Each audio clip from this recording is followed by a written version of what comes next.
Continuando aqui o nosso podcast no Gatua Meeting, temos agora a honra de receber Ed Fiore, que tem aí mais de 40 anos de experiência, CTO na usina São Martinho, executivo no agronegócio e setor sucroenergético, apaixonado por conectar soluções tecnológicas com o objetivo de negócio. Seja muito bem-vindo, Fiore, aqui ao nosso espaço.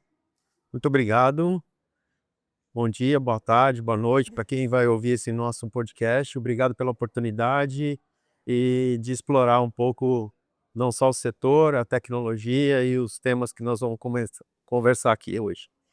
E é justamente nesse espaço, Fiore, que a gente compartilha essa sua experiência que vem tão vasta dentro de um setor que tem tantas mudanças, né, de tempo em tempo. Então, Ed, com mais de 40 anos de experiência, você vivenciou transformação da TI de suporte para estratégica. Na São Martinho, como foi essa jornada? E qual foi o momento de inflexão que levou a autodireção a enxergar o TI como crítica para o negócio? Bom, como você disse, né, e são mais de 40 anos de experiência no setor, eu vou tomar aqui a liberdade de plagiar um grande amigo meu que também tem bastante tempo na empresa.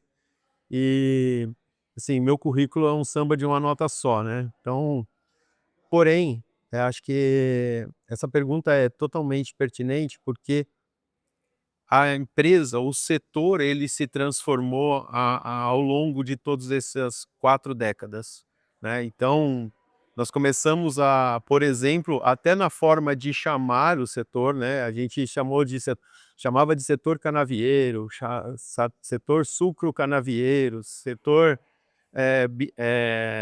sucro energético, e agora acho que a melhor denominação para o setor é o setor bioenergético. Isso já demonstra o quanto esse setor evoluiu, o quanto ele é hoje relevante e diversificado e, consequentemente, o quanto ele é complexo, né.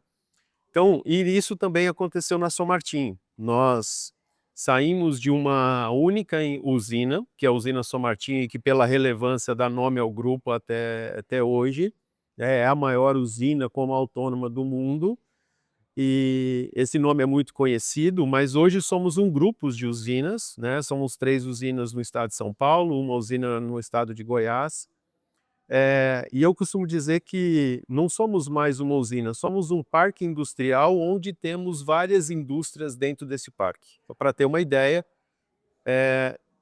no menor parque que nós temos, minimamente, nós temos 5 indústrias diferentes. Produzimos açúcar, etanol, energia, levedura, agora acabamos de inaugurar uma planta de biogás, enfim, são várias indústrias dentro de um parque industrial e isso traz essa complexidade. Mas voltando à tua pergunta, toda essa transformação ela acontece, eu diria que sim, muito conectada com o mercado, uma necessidade muito grande de transformação e eficiência que é demandada para esse setor, do ponto de vista de produtividade, de cuidado com a natureza, com o recurso natural que é o solo, enfim, aproveitando de todas essas questões de tecnologia. Mas a São Martinho, ela sempre teve a característica de trabalhar usando tecnologias de vanguarda. Nós somos talvez a primeira ou uma das primeiras a adotar o ERP da SAP ainda no século passado, eu costumo dizer agora, né, a gente lá em 98 foi o nosso primeiro go live de SAP. Depois passamos por um processo de começar a agregar as nossas unidades a partir de 2000. Eh, Em 2005 a gente abre capital e isso traz um salto enorme do ponto de vista de governança, que é um dos principais assuntos que nós vamos falar aqui hoje, e depois vem, agregando outras usinas e construção de outras usinas, greenfield inclusive, né, que hoje é um grande destaque dentro do nosso portfólio de empresas, que é a usina Boa Vista em Goiás, onde produzimos etanol de cana e etanol de milho, a maior biorefinaria do mundo inclusive. E então essa complexidade vem acontecendo e todas elas, vou dizer assim, muito apoiada pela tecnologia. Mas a grande virada acontece mais ou menos no meio da década passada, mais ou menos há há uns 10 anos. Perfeito. É, a o setor sempre foi demandado de muita eficiência agrícola, né, precisando cuidar muito bem dos recursos naturais, mas onde começam a surgir as necessidades que nós, entre as nossas operações, a gente já se encontrava ali muito no limite do que era possível fazer operacionalmente. E a gente precisava de algo de uma grande virada do ponto de vista que apoiasse a gestão em ser mais eficiente. E foi quando nós começamos a fazer um investimento maciço em conectividade agrícola, nós somos pioneiros nisso, fizemos o desenvolvimento de uma tecnologia junto com o CPQD, conectamos nosso ambiente agrícola todo, mais de 350.000 hectares, e desde 10 anos atrás, nós temos explorado essa possibilidade da conectividade voltado para a eficiência e entendimento de tudo que está acontecendo na nossa operação. Isso não só trouxe uma infraestrutura que se tornou muito relevante e muito significativa para a gestão, mas trouxe uma visibilidade do quanto a tecnologia pudesse Agre agregar ao nosso negócio. per Então eu diria que ali foi uma grande virada e de lá para cá a gente só tem crescido, vamos dizer assim, nessa relevância em relação a ser mais estratégico para a companhia. que maravilha. E se tornando aí uma grande referência como é a São Martinho. Sim. Muito bom. E quando falamos de governança de TI, no contexto de um grupo de usinas bioenergética, o que isso significa na prática e como você estrutura a área de tecnologia seguindo princípios de governança corporativa? Quais são os frameworks que você utiliza? Então, bom, como eu disse na minha fala inicial, eh, a gente começou uma jornada de governança corporativa muito forte a partir do momento de abertura de capital. Uma transição, depois profissionalizamos a empresa, então hoje temos uma estrutura toda profissional. Desde então, essa governança corporativa evolui significativamente ano a ano, tá? E isso não pode ser diferente para a questão de tecnologia. Então, primeiro, precisamos estar sempre conectados com a estratégia corporativa. Eu acho que no momento inicial da nossa conversa, a gente sai de uma estrutura que TI é o suporte para uma visão estratégica. Então, isso eu diria que é o ponto principal da questão de governança, é o alinhamento estratégico. E muitas vezes a gente coloca isso com uma complexidade muito grande. Como é essa? E sinceramente, até aproveitando um pouco da minha experiência, no fim das contas, quando a gente fala de TI alinhado ao negócio, a gente precisa, eu diria que a gente precisa de 2 pontos fundamentais. Primeiro, é antecipar o que a empresa precisa e a gente não ser o gargalo. Perfeito. Então, a hora que a empresa define que ela vai para seguir um caminho, a TI precisa se antecipar e entregar o que ela precisa entregar para não ser o gargalo dessa mudança organizacional. E o segundo é que tudo que a gente faz, a gente precisa passar a medir valor.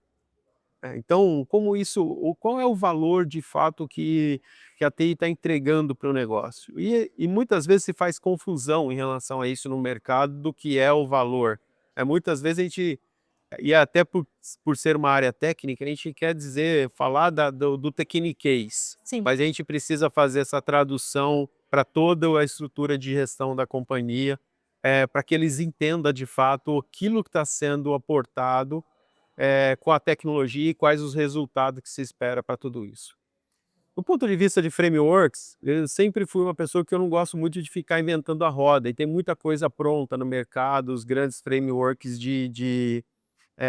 apoiado por ISOs, por ITIL, por COBIT, coisas que eu diria assim que é até um diferencial da área de tecnologia, ter boas práticas já muito bem escritas e compartilhadas no mercado de uma forma geral. Então, eh, é muito usar aquilo que já está pronto, que já é uma boa referência para fazer a implantação, para usar no dia a dia, sem precisar ficar reinventando a roda. Maravilha. Ed, você se define como um apaixonado por conectar soluções tecnológicas com o objetivo de negócio. Pode compartilhar um exemplo concreto de um projeto de TI na São Martinho que gerou um impacto direto no resultado da companhia e como você mediu esse impacto?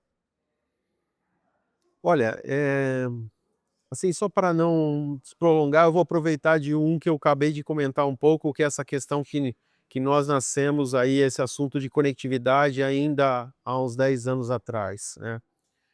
Como eu falei, isso se tornou uma infraestrutura básica, a conectividade se tornou uma infraestrutura básica, e é assim inclusive que eu defino isso para os meus colegas e sempre que eu compartilho, conectividade já não é mais diferencial, ela se tornou uma infraestrutura básica. Agora, o que traz valor para a companhia é aquilo que a gente coloca de tecnologia acima dessa infraestrutura básica para apoiar o negócio. Perfeito. Então, eu diria, nós começamos a usar muitos dados que estão disponíveis já nos nossos equipamentos, nós temos uma frota hoje de mais de 2.200 equipamentos e uma quantidade de sensores que rodam em média um em 44 sensores por média nesses equipamentos, ou seja, a gente tem aí na casa de 100 milhões de sensores fornecendo dados ao todo tempo. E até para trazer e transformar isso um pouco em números, e para dar uma dimensão, a hora que a gente fala de resultado, a hora que nós olhamos só para a usina São Martinho, que eu citei há pouco, que é a maior usina do mundo, se a gente olhar para a frota dela, que desses 2.200 está na casa de uns 800 na usina São Martinho, essa frota roda por dia o equivalente de dar 3 voltas no planeta Terra.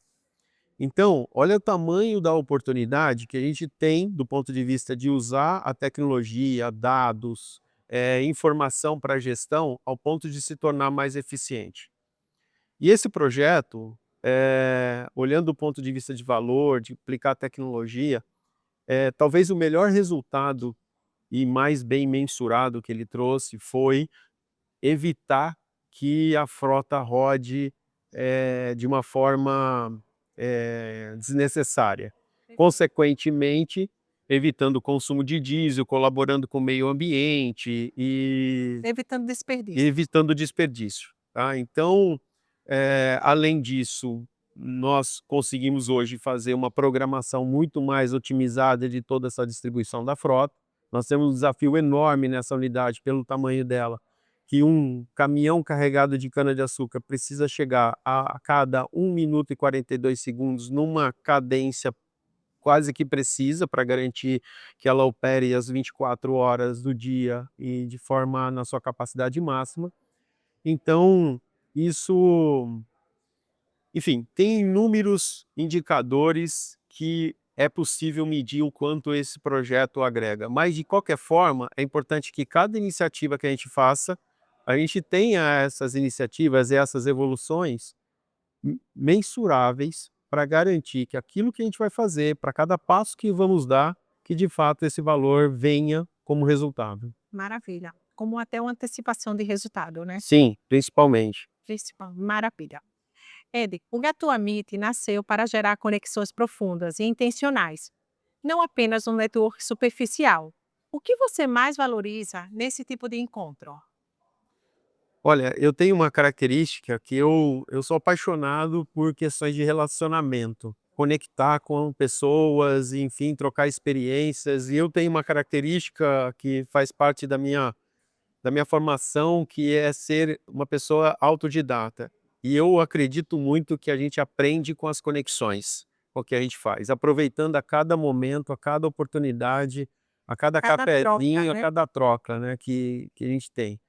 Então, existir eventos, existir momentos, principalmente, que favorecem esse tipo de conexão, essa troca de experiência, para mim é algo fundamental e, de fato, eu procuro aproveitar ao máximo a cada oportunidade dessa de relacionamento. Que maravilha. E você tendo mais de 40 anos de experiência no setor, O quanto você acha relevante ter esse espaço para compartilhar os aprendizados, os desafios e os caminhos com os profissionais de todo o Brasil? Bom, como eu disse anteriormente, para mim é fundamental eu Essa conexão. ter essa conexão.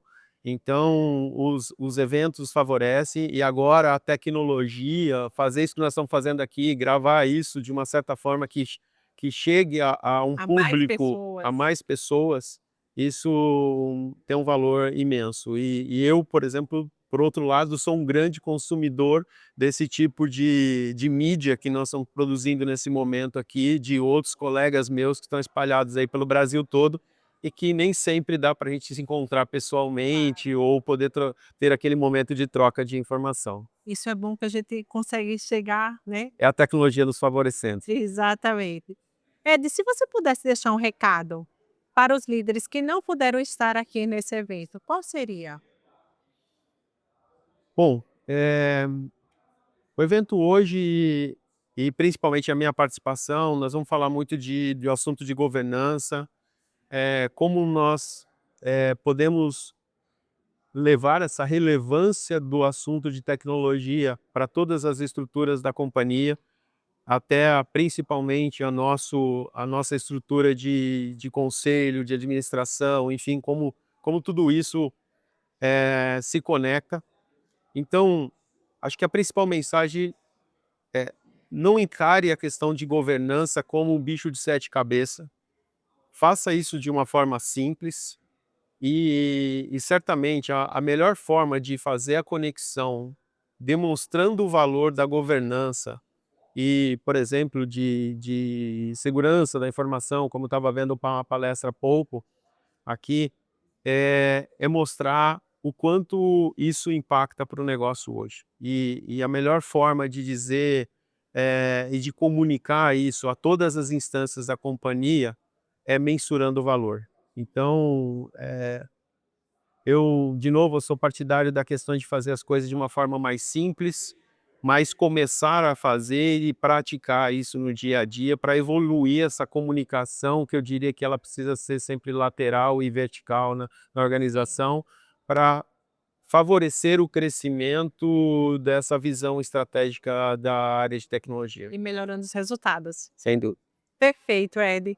Muito obrigada por participar aqui do nosso podcast dentro do Gratuamente. E eu fico muito feliz em poder receber e compartilhar essas informações. Eu que agradeço. Muito obrigado pela oportunidade. Obrigada também.